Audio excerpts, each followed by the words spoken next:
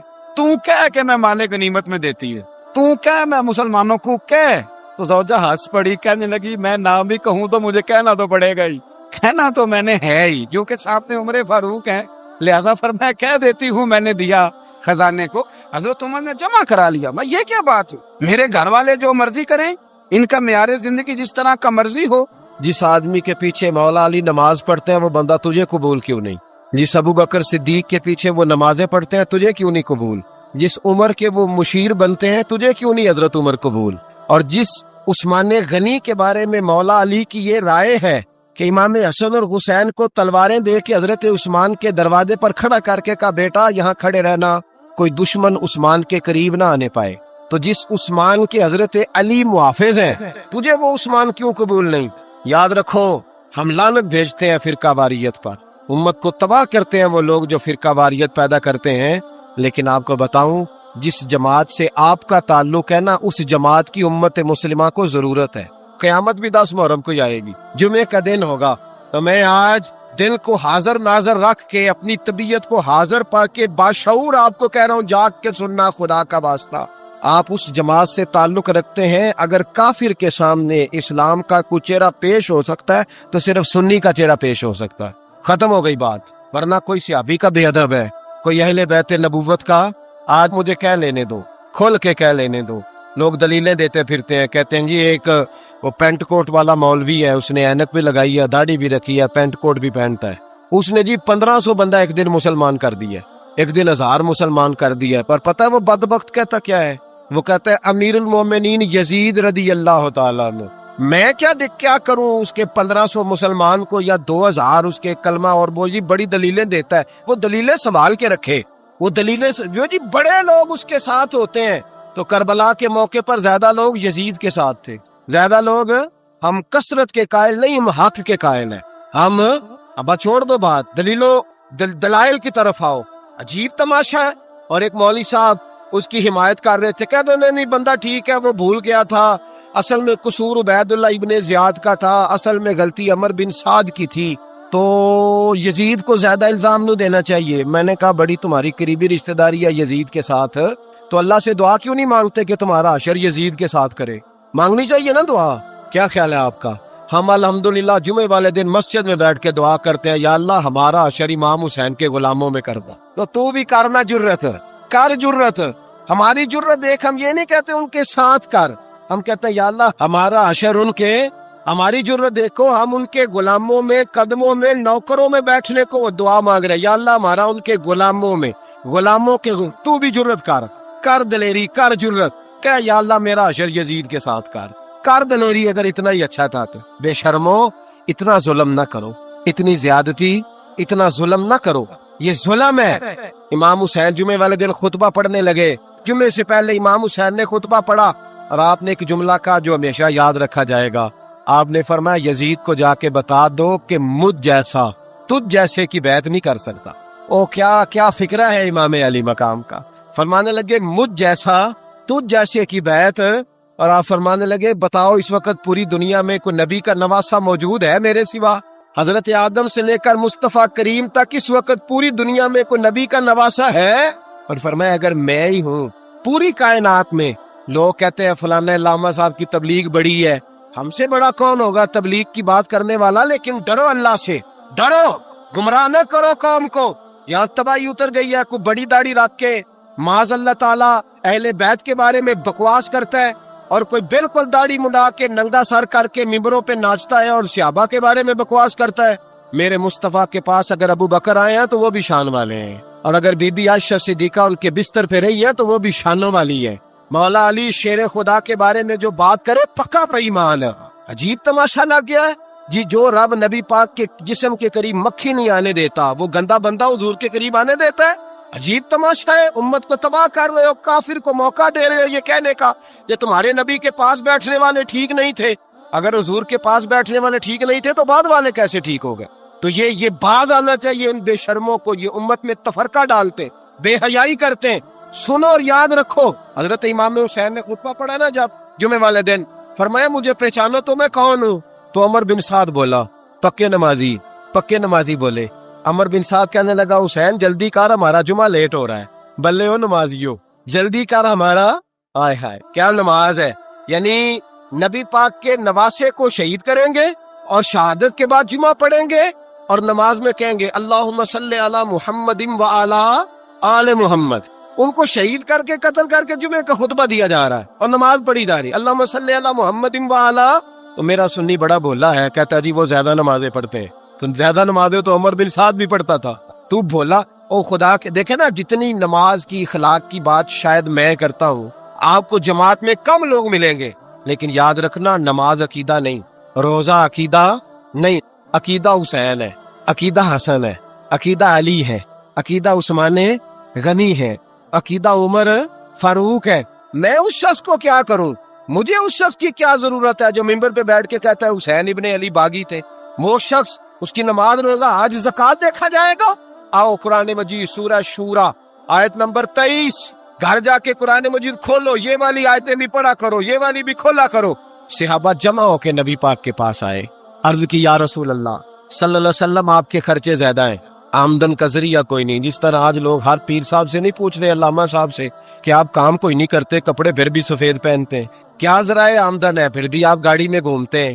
ہمارا تو پروگرام تھا مولوی بھوکا مر جائے، پر اس کے پاس آتے ہیں تو یہ تازی چائے پلاتا ہے۔ کیا مطلب، کس طرح کا رویہ ہے؟ صحابہ کے بار وہ یہ نہیں سوچتے تھے آتے کہاں، وہ کہتے تھے آگے بڑھ کے حصہ ڈالے۔ وہ سارے آگے بڑھے، کہا یا رسول اللہ صلی اللہ علیہ وسلم اخراجات زیادہ ہیں، ذرائع آمدن بظاہر کوئی نہیں، نذرانوں پہ اعتراض نہ کیا کرو، نذرانہ دینا نبی پاک کی سنت ہے، نذرانہ قبول کر لینا نبی پاک کی، بولو حضور کی سنت ہے۔ تو صحابہ جمع ہو کے آئے، ایک جگہ پہ میٹنگ کی، کہا تھوڑے سے پیسے ہر مہینے پیش کریں گے۔ تو حضور سے بات کون کرے گا پیسوں کی؟ کہا ہم نے نہیں کرنی، نبی پاک کے چچا جناب عباس کریں گے۔ حضرت عباس رضی اللہ تعالیٰ عنہ کے ذمے لگایا گیا، جناب عباس آئے، حضرت عباس رضی اللہ تعالیٰ عنہ پیسے لے کے آئے، اور سیانے بندے تھے، انہوں نے بڑی سمجھداری والی، عقل مندی والی بات چھیڑی۔ یہ نہیں کہا کہ حضور ہم یہ نذرانہ دیں گے، کہنے لگے یا رسول اللہ ہمیں پتہ ہے آپ کی مذہبی مصروفیت اتنی ہے کہ آپ کو ٹائم نہیں ملتا کاروبار کرنے کا، اگر آپ کام کریں گے تو پھر آپ کس طرح کر کے دین کا کام ہو سکے گا، اور یا رسول اللہ آپ نے جو ہمارے لیے کیا ہے اس کا ہم بدلہ نہیں دے سکتے، ایک حرف کا بدلہ نہیں دے سکتے، حضور یہ تھوڑا سا نذرانہ ہر مہینے لایا کریں گے، قبول کر لے۔ نبی پاک کے سامنے رکھا ہی تھا کہ اللہ کا قرآن بول پڑا، کا کل لا اسألکم علیہ اجرا، محبوب ان سے فرما دو کہ میں نے تمہارے لیے بڑی تکلیف سہی ہے، پر میں تم سے کوئی اجر نہیں مانگتا، تم سے کوئی اجر نہیں مانگتا، ہاں اگر تم نے کچھ کرنا ہے الا المودۃ فی القربى، تو میرے قریبیوں سے پیار کرتے رہنا، میری ختیجہ سے پیار کرنا، میری عائشہ کا ادب کرنا، میرے قریبیوں کا احترام کرنا۔ یا رسول اللہ ازواج تو گھر میں ہے ہی، قریبی کوئی اور بھی خاص ہے جس کا ادب کرنا ہے؟ تو نبی پاک نے فرمایا ہاں علی، فاطمہ، علی اور فاطمہ کی اولاد، فرمایا ان کا ادب کرتے رہنا، اس کا مطلب یہ ہوگا کہ تم نے میرے ساتھ بڑا ہی اچھا سلوک کیا ہے، کہا ان کا ادب کرنا، جناب علی، سیدہ فاطمہ، اور دونوں کی ان کا ادب کرنا فرائض دین، اہل بیت کا ادب کرنا فرائض۔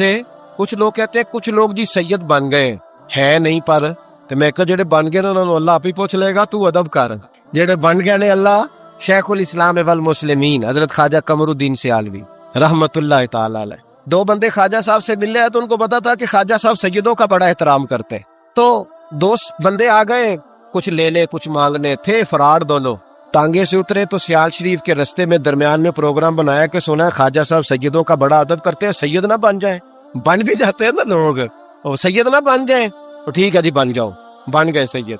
خواجہ صاحب کو کسی نے اندر جا کے بتایا دو سید آئے ہیں، تو خواجہ صاحب اس طرح دوڑے کہ نہ جوتا نہ سر پہ ٹوپی، دوڑ کے آئے۔ شیخ الاسلام خواجہ صاحب نے ہاتھ چومے، نذرانہ دیا، 2-3 تھیلے بھر کے دیے لنگر کے۔ جب وہ جانے لگے نا تو خواجہ صاحب ان کے ساتھ باہر تک آئے، جہاں انہوں نے سید ہونے کا پروگرام بنایا تھا وہاں تک ساتھ آئے، ان کو روانہ کیا، ان میں سے ایک بندہ خود ہی بول پڑا, کہنے لگا حضور یہاں لوگ دروازے تک چھوڑنے آتے ہیں یا گاڑی تک؟ نہ دروازہ نہ گاڑی, آپ درمیان میں رخصت کرنے آئے, سمجھ نہیں آئی. تو خواجہ صاحب فرمانے لگے تم یہی سید بنے تھے, یہاں تک ادب کرنا ضروری تھا. یہاں تم سید بنے تھے, یہاں تک ادب کرنا, پیچھے تم سید نہیں ہو تو میں کیسے ادب کروں؟ جہاں تک تم سید ہو وہاں تک ادب کرنا. اور میرے اعلیٰ حضرت نے عقیدہ دیا, کہنے لگے تیری نسل پاک میں ہے بچہ بچہ نور, تیری نسل پاک میں ہے بچہ بچہ نور کا, تو ہے عین نور تیرا سب گھرانہ نور کا. تو میاں صاحب نے اس کی وضاحت بھی کی. میاں صاحب سے کہا حضور ادب کرتا کون ہے؟ سارے تو ادب کرتے نہیں. تو میں دور دینا جاتا, پرانے محدثین نہیں پوچھتا, یہ کشمیر میں میاں محمد بخش صاحب سے پوچھ لیتے حضور ادب کرتا کون ہے. تو میاں صاحب فرمانے لگے اصلا نال جے نیکی کریے. کنہ نال؟ اصلا نال جے نیکی کریے تے او نسلا تاک نہیں پھول دے. ہاں بے اصلا نال نیکی کریے تے پھول کنڈیاں نال تول دے. بے اصلا فرمانے لگے جو اصل ہوگا نا, اخلاق کا, کردار کا, خاندان کا اصل, وہ ہمیشہ مصطفیٰ کے صحابہ کا بھی احترام کرے گا اور اہل بیت نبوت کا بھی ان کا ادب کرے. سنے نبی پاک نے کیا فرمایا, ترمذی میں حدیث ہے, نبی پاک نے خطبہ حجت الوداع دیا. لوگ ہمیں کہتے ہیں نماز روزہ حج زکوٰۃ اس سے آگے نہ جاؤ. حضور نے خطبہ دیا, فرمایا میں تمہیں دو چیزیں دے کے جا رہا ہوں, اگر تھام کے رکھو گے تو گمراہی تمہارے پاس نہیں آئے. یا رسول اللہ کون کون سی؟ فرمانے لگے ایک میں تمہیں قرآن دے کے جا رہا ہوں, دوسرا اپنا خاندان دے کے جا رہا ہوں. ان کو تھام کے رکھنا, گمراہی کبھی تمہارے پاس, ان کو تھام. سنو حضرت اسامہ بن زید رضی اللہ تعالی, حضرت اسامہ آپ فرماتے ہیں مجھے نبی پاک سے کوئی کام تھا, یہ بھی ترمذی کی حدیث ہے. کہتے ہیں میں حضور سے ملنے گیا تو میں نے نا حضور سے بات چھیڑی, نبی پاک سے میں نے ذکر چھیڑا. جب وہ بات میں نے کرنی شروع کی نا تو حضور نے چادر اوڑی ہوئی تھی, بکل جس کو مارتے ہیں, کہتے ہیں چادر اوڑی ہوئی تھی, تو نبی پاک کی نا چادر میں دو چیزیں حرکت کر رہی. تو جناب اسامہ بن زید رضی اللہ تعالیٰ عنہ فرماتے ہیں بات کرتے کرتے میری توجہ جب ادھر گئی تو میں اصل بات ہی بھول گیا.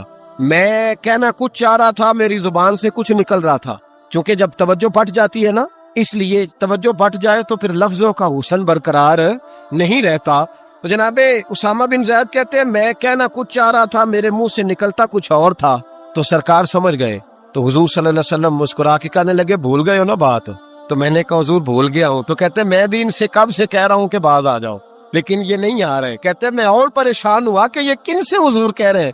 تو نبی پاک نے چادر مبارک کو کھولا, ایک بغل سے امام حسن نکلے, دوسرے سے امام حسین نکلے. یہاں بھی ملا پریشان ہے, بڑی ٹینشن میں ہے. کہتا ہے جی ہر نانا ہی اپنے نواسوں سے پیار کرتا ہے. تو میں نے کہا بے وقوف, یہ عام نانا نہیں, یہ وہ والے نانا ہے جن کے بارے میں اللہ کہتے ہیں وما ینطق عن الہوی ان هو الا وحی یوحی. فرمایا میرے محبوب اتنی دیر تک بولتے نہیں جب تک میں حکم نہیں کر دیتا. تو امام حسن اور حسین کا پیار بھی اللہ کا حکم تھا, اس لیے ہی ہو رہا تھا. فرماتے جب نبی پاک کی بغلوں سے وہ دونوں نکلے نا تو میں نے حضور کی آنکھوں میں چمک دیکھی, نور دیکھا. اور جیسے بندہ کسی سے پیار کرتا ہے تو چہرہ بھی بتا نہیں رہا ہوتا. آج کل کی زبان میں کہتے ہیں باڈی لینگویج, اس کی باڈی لینگویج بھی بتاتی ہے کہ یہ جو بات کر رہا ہے نا یہ طاری ہے. تو محبوب فرمانے لگے اسامہ یہ دونوں میرے بیٹے ہیں, یہ دونوں میرے بیٹے ہیں کیونکہ میری بیٹی کے بیٹے ہیں. اور فرمایا اسامہ میں ان سے بڑا پیار کرتا ہوں. کاش امت ان لفظوں کو سمجھ جائے. حضور نے فرمایا میں ان سے بڑا پیار کرتا ہوں, میں بڑا پیار کرتا ہوں. اور میں نے رب سے دعا کی ہے یا اللہ جو ان سے پیار کرے تو اس سے پیار کرنا. میں نے یہ دعا کی ہے اے اللہ جو ان سے پیار کرے تو اس سے بھی پیار کرنا. حضرت امام حسنین, پہلی بات یہ ہے کہ ان کا پیار ایمان کا حصہ ہے, ان کا پیار ایمان کا حصہ ہے. ان سے جو پیار نہ کرے گا وہ صاحب ایمان ہے. حضور جو نہ دیکھ سکے فرمایا ذکر علی عبادت, ان کے لیے علی کا ذکر کرنا عبادت ہے, علی کا تذکرہ کرنا بھی ان کے لیے عبادت. حضرت علی کو دیکھا نہیں تھا. جوان کہتا جب میں آیا نا میں نے لوگوں سے پوچھا وہ بوڑھے مولا علی کدھر ہے جنہوں نے خیبر کا دروازہ توڑا تھا, بڑی شہرت ہے, کدھر ہیں؟ کہتے حضرت علی صاحب نے بیٹھے تھے, مجھے کسی نے کہا وہ بیٹھے ہوئے. میں گیا تو حضرت علی اخروٹ کھا رہے تھے, تو پورا زور لگا رہے ہیں تو اخروٹ کوئی نہیں ٹوٹتا, پورا زور 2-3 دفعہ, کبھی اس دانت میں کبھی اس دانت میں, ٹوٹتا ہی نہیں. کہتے میں ہنسنے لگا تو حضرت علی نے مجھے پاس بلایا, کہا بیٹے ادھر آ. تو میں گیا تو کہنے لگے کیا سوچ رہا ہے؟ کہتے میں ڈر گیا. میں نے کہا حضور کچھ بھی نہیں. لیکن نہیں جو سوچ رہا تھا تو بتا. میں نے کہا نہیں کچھ نہیں. فرمانے لگے میں بتاؤں تو کیا سوچ رہا تھا؟ بتاؤں؟ کہ حضور بتائیے. آپ فرمانے لگے تو سوچ رہا تھا بابے سے اخروٹ تو ٹوٹتا نہیں, خیبر کیسے توڑ دیا تھا؟ تو سوچ رہا تھا کہ اس سے اخروٹ تو ٹوٹتا نہیں تو خیبر کیسے توڑا تھا؟ فرماتے ہیں میں نے کہا میں یہی سوچ رہا تھا. یہ جب عرض کیا نا تو فرماتے ہیں شیر خدا کا رنگ ہی بدل گیا. پہلے مسکرا رہے تھے پھر انداز بدل گیا. انہوں نے اپنے منہ سے وہ جو اخروٹ لگا تھا جھاڑا, ہاتھ منہ جھاڑے, امامہ سیدھا کیا اور فرماتے ہیں شیر خدا بن کے بیٹھ گئے. کہنے لگے بیٹے اخروٹ کو چھوڑ, کوئی خیبر آ تو لا, میں ابھی بھی توڑنے کو تیار ہوں. خیبر کوئی ہے تو لا, میں ابھی بھی توڑنے کو. دیواریں ہلتی رہتی ہیں اور در کانپ جاتا ہے. علی کا نام سن کے اب بھی خیبر کانپ جاتا ہے. تو میں تو اس کو چھوڑ اخروٹ کو, تو لا. کہتے ہیں میں نے کیفیت دیکھی تو حضرت علی کا تو رنگ ہی بدل گیا. میں نے کہا واقعہ یہ توڑ ڈالیں گے, یہ خیبر آج بھی یہ توڑ ڈالیں گے, کیفیت ہی بدل گئی. فرماتے ہیں شیر خدا مسکرائے, آنے لگے بیٹا ڈرنا, مسئلہ سمجھ. کہا حضور کیا ہے؟ آپ فرمانے لگے اخروٹ میں جسم کی قوت سے توڑ رہا ہوں اور خیبر میں نے اپنے ایمان کی قوت سے توڑا تھا. میرے ایمان میں آج بھی بڑی قوت ہے. آج بھی اگر کفر للکارے گا, آج بھی اگر دین کا دشمن للکارے گا, علی کا جذبہ جہاد آج بھی بڑا جوان ہے, غیرت ایمانی آج بھی بڑی, دین کے ساتھ وفا کا رشتہ آج بھی بڑا میرا جوان ہے. تو بتا کو خیبر توڑنا ہے. حضرت علی شیر خدا, ہر جگہ قربانی حضرت علی کی. جب مدینے میں نا حضور نے سب کو انصار اور مہاجرین کو بھائی بھائی بنا دیا تو حضرت علی چپ کر کے کھڑے ہیں. حضور نے فرمایا کیا سوچ رہے ہو؟ کہا حضور مجھے بھی تو کسی کا بھائی بنائے نا. حضور نے فرمایا انت اخی فی الدنیا والآخرہ, تو دنیا میں بھی میرا بھائی ہے, آخرت میں بھی میرا بھائی ہے. امام راضی نے لکھی ہے ایک بات, بڑی عجیب بات لکھی. امام راضی کہتے ہیں زمین پہ نبی پاک نے حضرت علی کو بھائی بنایا تھا تو آسمانوں پہ جبریل امین نے حضرت میکائیل کو بھائی بنا لیا. تو رب کریم نے پوچھا کیوں بھائی بن گئے ہو؟ کب تیرے محبوب کا جلوہ دیکھ کے بن گئے. جس رات نبی پاک صلی اللہ علیہ وسلم ہجرت کر کے آئے نا, ایک کو حضور نے ساتھ لے لیا, امیر المومنین حضرت ابو بکر صدیق. ابو بکر دا پہلا نمبر کس کا ہے؟ دوسرا, تیسرا, چوتھا. یہ سبق بچوں کو یاد کرائیں. اب ہمارے لوگ مسئلے بھی قوالوں سے پوچھنے لگ گئے, فتویٰ بھی قوال کا چلتا ہے, اللہ ہی خیر کرے. حضرت ابو بکر صدیق کو حضور نے ساتھ لے لیا ہجرت کی رات, اور مولا علی شیر خدا کو بستر پہ سلایا.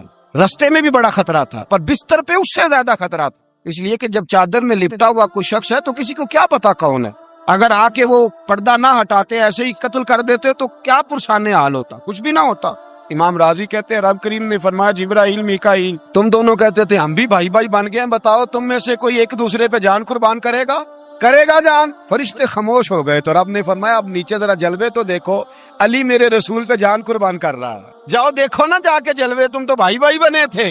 فرشتے عرض کرنے لگے مولا ہماری ڈیوٹی کیا ہے؟ فرمایا اب تمہاری ڈیوٹی یہ ہے کہ تم جاؤ زمین پہ 2 تلواریں لے لو اور علی کی چارپائی کے اوپر کھڑے ہو جاؤ, اس نے میرے مصطفیٰ پہ جان قربان کی ہے, اس کی جان کی حفاظت کرو. وہاں کھڑے ہو جاؤ. فرشتے بھی کرتے ہیں تعظیم میری, فدا ہو کہ ان پر یہ عزت ملی ہے. حضرت شیر خدا مولا علی ہر میدان میں اول, ہر جنگ میں پہل. السابقون السابقون اولئک المقربون. اللہ فرماتا ہے سبقت لینے والے سبقت لے گئے, آگے گزرنے والے آگے گزر گئے, اور یہی لوگ ہیں جنہیں رب کا قرب نصیب ہوا. حضرت علی نے مکان نہیں بنایا ساری زندگی, مکان نہیں بنایا, کوئی کاروبار نہیں کیا ساری عمر. اب اس پہلو پہ بھی ذرا غور کر. حضرت علی رضی اللہ تعالیٰ عنہ نے کوئی بینک بیلنس نہیں بنایا. صحابہ کرام علیہم رضوان فرماتے ہیں بڑے بڑے رشتے آئے سیدہ فاطمہ کے لیے, بڑے بڑے امیر کبیر لوگوں. حضور نے فرمایا میں رب کے فیصلے کا انتظار کر رہا ہوں. ایک دن تینوں یار ان لوگوں کا خلوص دیکھے مولا علی کے ساتھ, حضرت ابو بکر, حضرت عمر, حضرت عثمان. حضرت علی ایک یہودی کے باغ میں مزدوری کر رہے تھے تو وہاں گئے اور جا کے کہا علی تو حضور سے سیدہ فاطمہ کا رشتہ کیوں نہیں طلب کرتا؟ تو حضرت علی کہنے لگے بھائیو نہ مکان ہے نہ گھر ہے نہ کچھ ہے, رشتہ کیسے مانگ لوں؟ کہا تو جا تو صحیح, ہمیں تو لگتا ہے رسول پاک تیرا انتظار کر رہے ہیں. مولا علی شیر خدا کہتے ہیں میں گیا اور جب میں حضور کی بارگاہ میں گیا تو انہوں نے مجھے تیار کر کے بھیجا, مجھے لفظ بھی سکھائے کیا کہنے ہیں. لیکن جب میں وہاں پہنچا نا تو میرے اندر طاقت ہی ختم ہو گئی بولنے کی. سلام لے کر تو حضور کے پاس بیٹھ گیا. حضور نے فرمایا علی کیسے آئے ہو؟ تو میں خاموش. پھر پوچھا کیسے آئے ہو؟ میں خاموش. پھر پوچھا کیسے آئے ہو؟ میں خاموش. کہتے دلوں کا حال جاننے والے رسول نے فرمایا علی فاطمہ کے لیے آئے ہو؟ فاطمہ کے لیے آئے ہو؟ تو حضرت علی کہتے ہیں میرا جواب بڑا نرالا ہے. میں نے کہا حضور وہ تینوں میرے پاس باغ میں گئے تھے, وہ تینوں گئے تھے, مجھے انہوں نے بھیجا ہے. کہتے رسول پاک مسکرا دیے, فرمایا علی انہوں نے نہیں تجھے بھیجا, رب کریم نے فاطمہ کا تیرے ساتھ نکاح کر دیا ہے, تیرے لیے فیصلہ ہو گیا ہے فاطمہ کا, تیرے حق میں فیصلہ ہو گیا. حضرت علی سیدہ فاطمہ کو بیاہ کے لے گئے تو حضرت زید بن حارثہ کے مکان, کوئی مکان نہیں,